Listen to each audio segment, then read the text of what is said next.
Kakatapos lang humarap ni dating Pangulong Tatay Digong Duterte kahapon sa Senado ay eto. Naging presidente na ulit, kabayan? Naku po, mantakin mo naman kasi. Kaninang umaga lang ay binisita ni Tatay Digong at personal na nakiramay sa pamilya ng mga nasawi sa landslide sa Barangay Sampaloc, Talisay, Batangas dahil sa pananalasa ng Bagyong Christine. Oh, di ba mga kabayan? Gawain yan ng isang pangulo, di ba po? Pero asan yung ating mahal na pangulong, mga kabayan, Pangulong BBM? Di ba? Oh, eto na. Inaksyonan na kaagad mismo ni Tatay Digong. Kahit pagod pa yan, mga kabayan, sa hearing kahapon, di ba? Dito mo talaga makikita na lahat ng sinasabi ni Tatay Digong na nagtatrabaho siya para sa bayan ay totoong-totoo, mga kabayan. Di ba? Hindi gaya ng iba dyan na pakitang tao lang, mga kabayan. Oh. At mantakin mo rin, kabayan, na tila nabuhay ulit ang sambayanang Pilipino dahil sa pagharap ni Tatay Digong kahapon sa Senado. Oh, biruin mo, trending sa lahat ng social media platform at halos ang mga komento at reaksyon nito ay pabor sa ating mahal na Pangulo. Yung iba nga dyan na di naman talaga nagkukomento napakomment bigla, mga kabayan. Oh, sabi na ibalik raw sa pagkapangulo si Tatay Digong. Oh, di ba? Ang iba pa raw is naluha. Oh, dahil sa namimiss nila ang ganong uri ng klaseng pangulo na kayang ipagtanggol ang sambayanang Pilipino. Oh, kaya di talaga nila kayang burahin ang naging ligasiya ng ating Pangulong Duterte, mga babayan, no? Kahit ano pang pilit na lang gawin? Di ba? Samantala naman, tinawanan lang at sinabing hindi siya importante ni Kong Dan Fernandez, si Police Chief Hector G. Heraldo, mga kabayan. Kaugnay sa naging ibinulgar nito kahapon sa Senado na umano'y tila gusto ng Quadcom na pagsisinungalingin siya kaugnay sa reward money ng Pangulong Duterte. Naku po, eto, pakinggan natin si Kong Dan Fernandez, kabayan. We don't want to bombard our hearing ng mga resource person na hindi naman so important. And that's the reason why nagtataka kami kay Grijaldo. Biglang nagtestify doon at sinasabi meron silang bombshell. Hindi nga namin sa tinatanong. May ganun ka pa talaga. Oo, hindi naman namin sa Grijaldo, tinatabi mo siya. Tama yung sinabi ni Kong Dan eh. Napaka-importante. Hindi siya importante. Okay. We don't want to Naku po, mga kababayan, tila hugas kamay ah. Naku po, anong di importante? Di ba, mga kababayan? Oh, tingnan nyo naman yung kamay ni Kong Dan, sinasabing si Colonel G. Heraldo, mga kababayan, ay di raw importante, di ba? Ganito talaga sila, mga kababayan, di ba? Sabi nga ni Colonel G. Heraldo kahapon, mga babayan, na masakit isipin niya na nakasuot siya ng kanyang uniforme ng pulis at ginagago siya ng Quadcom, mga babayan, di ba? Dito mo talaga, mga babayan, makikita kung anong klase silang tao, di ba? Ano sa tingin mo, kabayan, itong pinagsasabi ni Kong Dan? Di ba? Agad silang nagpa-interview na yung sinabi kahapon ni G. Heraldo ay walang katotohanan raw. At Attorney Trixie naman, kabayan, iginiit na magiging questionable na ang quad investigation ng Kamara sa war on drugs ng Duterte administration. Ito, pakinggan natin. Now the problem is that people can now question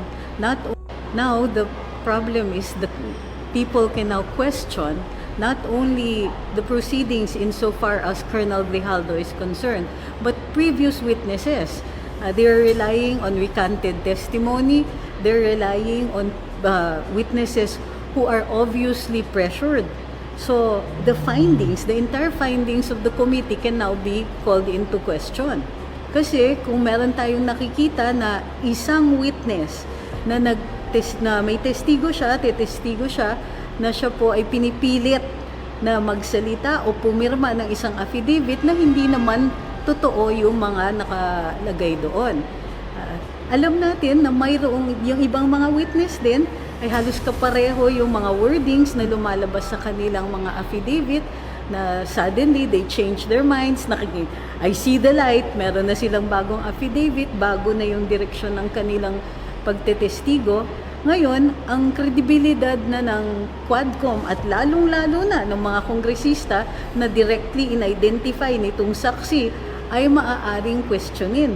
Ito po ay posibleng makasuhan ng crime, hindi naman na fulfill, so frustrated yung kanilang attempt na mag-commit ng perjury, silang lahat. So, pagka-perjury kasi dito sa Pilipinas, pwedeng several principals.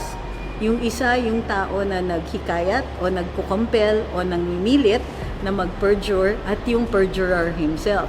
So, perjury by principal, and then by these principals, maaari silang imbestigahan.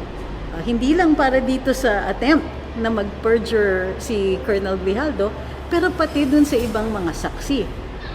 It's also a matter of time bago yung ibang mga saksi ay lumakas din ang loob at ituro ang Quadcom na namimilit sa kanilang testigo.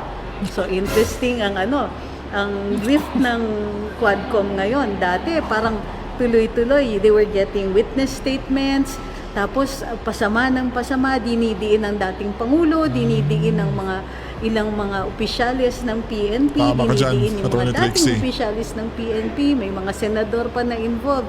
Now, the entire character of the proceedings sa Quadcom medyo under suspicion na. Sila na ngayon ang magiging defensive. Tignan natin kung itutuloy pa rin nila yung Tama, mga hearings at kung tama, anong attorney. reaction ng mga kongresista dito. Samantala naman, ayon kay Master Judea ng Banateros, si PRRD ay isang politiko na kailanman hindi mababayaran ng pera, mga kababayan. Naku po. Talagang totoong-totoo ito, kabayan, ha? Di ba? Ito, pakinggan natin. PRRD, ito yung resulta na hindi nagpakanlong doon sa mga malalaking tao. Hindi nagpakanlong doon sa Senate na tinatawag natin mga kingmaker. Kasi sa Tama. PRRD, nanalo siya dahil sa suporta ng taong bayan. Hindi sa suporta ng kaninong politiko, kaninong oligarko. Ang dala ni PRRD sa atin ay yung kanyang experience. Kahit sa anong aspeto ng buhay, kahit hindi ka matalino, pag ikaw ay maraming experience, that will bring you somewhere. Si PRRD, marami ng experience, matalino pa, kaya siya nag-stand out bilang presidente ng Pilipinas. Si PRRD, kapag nagsasalita, pinapakinggan dahil may matututunan ka. Tama ulit. Yung iba dyan, nagsasalita dahil nakikinig sila sa mga salita ng ibang politiko dahil binabayaran sila. Ito Tama. dapat ang pamantayan ng bawat politiko dito sa ating bansa. Kanina narinig nyo naman, nakita nyo naman, napanood nyo naman yung hearing kanina. Actually, para sa akin, hindi hearing yun eh. Para sa akin, yung magulang ay nagbibigay ng payo sa kanyang mga anak. Napilit, ginigiba ni Risa Ontiveros kanina na ang kinukuha lang yung mga pangit na sitwasyon doon sa hearing na yon, pero hindi naman siya uubra kay PRRD. Parang si Risa Ontiveros versus PRRD, parang teacher tsaka estudyante. Si PRRD ang teacher, uubra ba si Risa Ontiveros doon? Alam mo naman, itong sila Risa Ontiveros, mahilig to magpabebe. Mahilig to magbait-baitan na akala mo Tama. sila lang ang mabubuting tao sa Pilipinas na hanggang ngayon wala pa naman napapatunayan na may mga putik din na ibinabato sa kanila na hanggang Tama. ngayon hindi pa nila sinasagot. Pero kanina, ayaw na ayaw talaga niya na maririnig si PRRD dahil alam naman natin, from the very beginning, ay kontra itong mga ito kay PRRD. Kahit anong gawin ni PRRD, mabuti, masama, wala namang pakialam yan, hindi naman susuporta yan dahil numero uno na mga kritiko yan ni PRRD.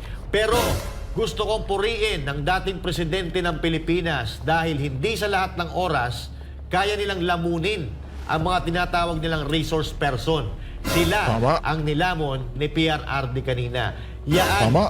ang isang tao, isang politiko na hindi nabayaran ng kahit na sino. Hindi humingi ng backup sa kani-kaninong oligarko o kung kaninong sikat na mga politiko, kundi siya ay nanalo dahil sa kanyang kakayahan, sa kanyang experience at sa resibo na lagi nating isinasabi. Yun na nga po mga kababayan, no? Mananatili at tatatak na talaga sa puso ng sambayanang Pilipino na may isang presidente na tunay at may malasakit para sa bayan. Samantala, eto po kabayan, panoorin natin kung paano nanggigil si Pangulong Duterte na tapusin ang pagdinig sa Senado kaugnay sa war on drugs kahapon mga kababayan. At sinuplak si Madam Risa. Eto, panoorin natin at magbigay tayo ng reaksyon kabayan. Tapusin talaga natin ito. Tapusin natin ito dito ngayon. Huwag tayong umalis dito hanggang umaga. Umabot man tayo hanggang umaga bukas. Huwag tayong umalis dito. Tapusin natin dito. Huwag Mr. tayong Chair. umalis dito sa kwartong ito hanggang matapos ang gusto ninyong kunin sa akin. Tinawag Mr. ninyo Chair. ako dito, tapos yan lang ang huli ninyong tanong. Huwag na tayo magdrama dito, tapos yan na natin itong istorya na ito dito sa Pilipinas. So lastly, Mr. Chair, Tama. actually may mga isang dosenang tanong pa sana ako sa dating presidente pero na-high blood yata sila sa akin. So dalawang huling tanong na lang. Una Isang po. dosena raw po, Yes, Mr. kabayan. Chair. Ganun lang siguro kasi excited lang ako. First time ako naka-appear ng Senate. But walang personalan yan. It has nothing to do with you. Peace ba mga yung kabayan, character tatak ko. Duterte? Yung boses ko lang kasi excited. But if we are offended by the demeanor, then mag-change gear ako. I'll try to do it with moderation. Salamat kaayo, Mr. Continue, ma'am. Chair. Continue. Salamat kaayo, Mr. Chair. At saka, Hindi, sandali, ma'am. Mr. Ganito, Chair. and I'm addressing lahat kayo. Taga-probinsya po ako. Hindi ninyo pwede akong masumo na paulit-ulit. Pag ginawa ninyo yan, isnabin ko kayo. Wala akong pera. I am not that rich na mag-travel dito sa aeroplano. Mahal yan. I am... bubuhay ako sa retirement pay ko. So, pati itong pamasahe ko, retirement pay ko yan. Wala akong negosyo ever since. Dito mo talaga makikita kabayan, no? Kung gaano ka-humble yung ating mahal na Pangulong Duterte, mga babayan. Di ba? Sinasabi niya pa yan mismo sa harap ni Senator Paepal Monteveros, mga babayan. Di ba? Gobyerno lang ako. I have been an employee of government ever since. Kaya, I do not have my Talagang mapapasaludo ka talaga sa ating dating Pangulong Duterte, mga babayan, no?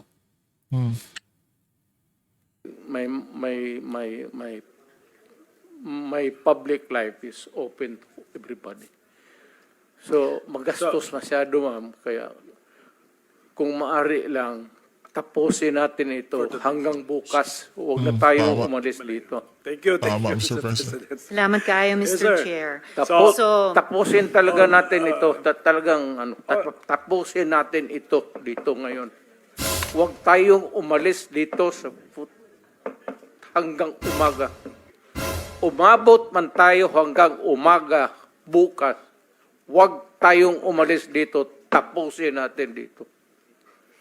Okay, Mr. President, we are prioritizing the questions directed to you. Sige, Senator Ontiveros. Salamat kayo, Mr. Chair. So, pangalawang tanong ko, tinawagan nyo ba si Senior Superintendent Padilla para i-congratulate siya sa pagpatay sa 3 high-value targets na Chinese nationals na inilagay sa loob ng Davao Penal Colony? Kasi sinabi nyo daw, congrats Superintendent Padilla, job well done. Pero grabe ang ginawang dinuguan. Do you confirm this, Mr. Chair? You call Padilla now because he is lying. I do not know him, and I do not have to congratulate this policemen and soldiers. Trabaho ninyo yan. Why do I have to congratulate you? Magtrabaho kayo dyan. So you do not confirm na tinawagan nyo si I do not- Senior Superintendent Padilla? I only congratulate people with who itong mga police daw graduate with honors kasi nagtuturo ako sa Police Academy. May congratulatory message ako. Pero congratulate ako ng ano.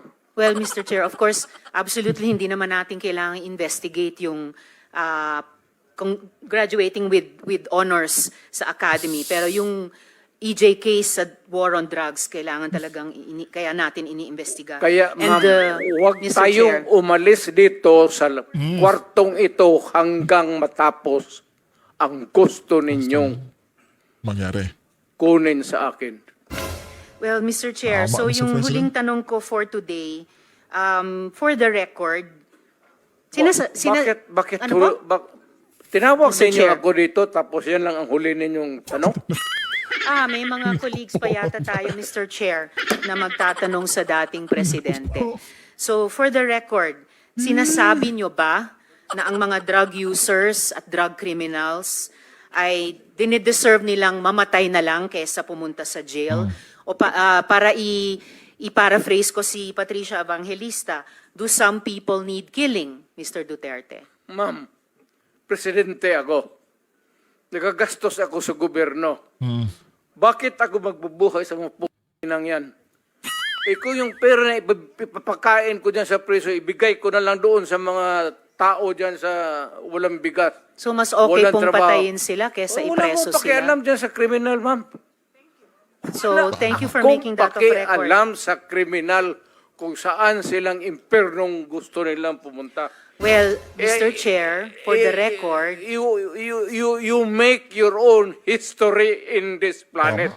yes, Mr. Yun ang Chair. gusto nilang mangyari. Doon sila sa impyerno at doon tayo magkita. Well, Mr. Chair, wala namang jurisdiction ng Senado sa impyerno. Dito lang sa bansa natin pwede tayong Ba't mag-investigate. doon tayo pupunta? Well, wala po akong tama. ambisyon pumuntang impyerno pa. Pero Mr. Chair, ang Hirain punto kita, lang ma'am. nito, ang punto lang nito ay nung magsisimula ang anumang police operation, Tingnan mo yung mga kabayan, oh. Yung tawa nasa likod ni Madam Risa, mga kabayan, oh. Di ba?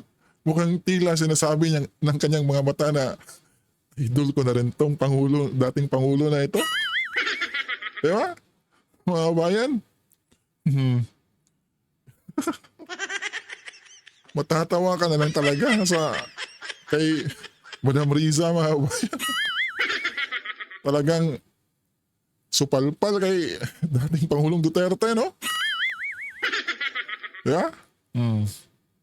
operations, drug-related police operations, supposed to be, at sinabi ng mga resource persons, merong pong manual of operations, merong continuum of force sa pag-enforce implement ng police anti-drug operation. So, ang premise is, yun na nga, arrest muna, at build the case. Well, Mr. Chair, no, as a final word, I hope and I imagine that the Department of Justice is watching dahil ang daming admissions ng dating presidente involving criminal acts. Salamat kaayo, kasaysayan na lang po maghuhusga. Salamat kaayo, Mr. Chair. Thank you. Talagang kasaysayan ang maghusga, Madam Riza. Ha? Talagang kasaysayan. Kasaysayan na din sa mga taga-suporta ni Tatay Digong na may isang senador na walang alam kundi bumatikos lang, di ba? Senator Mr. Ontiveros. Chair. Yes, go ahead, Mr. President. Nagtataka ako hanggang ngayon ang Justice Department hindi pa nag-file ng kaso hanggang ngayon. Katagal lang. Oh, Katagal ano ko ngayon, na. Madam? Matagal ako pumapatay ng tao hanggang ngayon hindi pa sila nakapile ng kaso. Mr. Chair, another addition to the list that's growing by the minute. Okay, for the record, Mr. President. wala na tayo Wala, huwag na Mr. tayo President, for the record, kasi may nagtanong din sa akin eh. Wala. Huwag na tayo magdrama dito. Tapusin na natin itong istorya na ito dito sa Pilipinas. For the record, Mr. President, wala. Kasi naawa ako dito sa mga pulis. Sa totoo lang, naawa ako sa mga pulis, pati sundalo. Kaya ako po, akin mind and mind alone. Pag nag-inutusan ko ito, mag-operate itong mga buang na ito, kung anong mangyari akin yan, I'm emotional because I've been longing to state this particular sentiment. Protektado ko yan sila. Basta in the fulfillment of duty, Mr. Senator, yan sila, naging chief of police yan. Protektado ko ang police pag nagtrabaho in the fulfillment of duty. Pero alam nila, ang mga police na pumasok ng kidnapping, alam nila yung police nila, pinatay ko. So yun na nga po mga kababayan, no? Iba talaga ang isang pagmamahal ng Tatay Digong Duterte sa kanyang sambayan ng Pilipino, mga kabayan. Diba? Oh. Ano na ngayon, Madam Riza? Supla ka ngayon, Madam. Diba? Ikaw, kabayan, ano ang masasabi mo? Or ano ang mensahe mo sa ating mahal na Pangulong Rodrigo Roa Duterte? Magkomento lang kayo sa baba at pag-usapan natin yan.